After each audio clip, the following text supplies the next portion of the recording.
పోలీసులు remand report లో పెట్టారు. చాలా తప్పది. ఎందుకంటే క్వార్జ్ మెట్రిక్ టన్ను విలువ కేవలం 20,000 రూపాయలు ఉంటుంది. అది కూడా బాగా నాణ్యత కలిగినటువంటి క్వార్జ్. అయితే వాళ్ళు పెట్టినటువంటి రిమాండ్ రిపోర్ట్ లో 7 కోట్లు విలువ చేసేటటువంటి 60 మెట్రిక్ టన్నులు క్వార్జ్ మెటలు, ఏదైతే ఈ మైన్స్ కి సంబంధించిన మిక్స్ మైకా మెటలు ఇవన్నీ అక్రమంగా చెన్నై పోర్టుకి తరలించేసి విదేశాలకు తరలించారనేటువంటి ఒక తప్పుడు కంప్లైంట్. ఇక్కడే అర్థమవుతుంది కదా మీకు. అసలు అక్కడ జరగలేదని చెప్పి మైనింగ్ శాఖ ఇచ్చింది.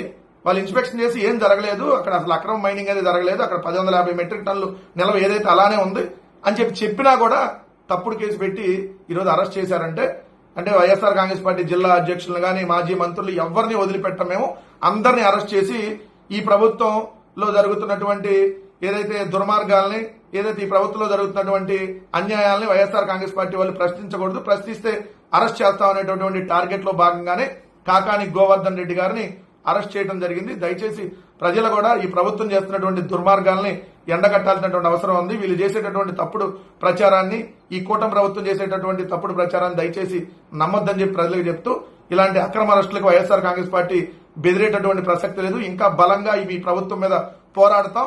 ఎన్ని కేసులు పెట్టినా ధైర్యంగా ఎదుర్కొంటామని మాత్రం స్పష్టంగా ఈ ప్రభుత్వానికి హెచ్చరికలు జారీ చేస్తాం.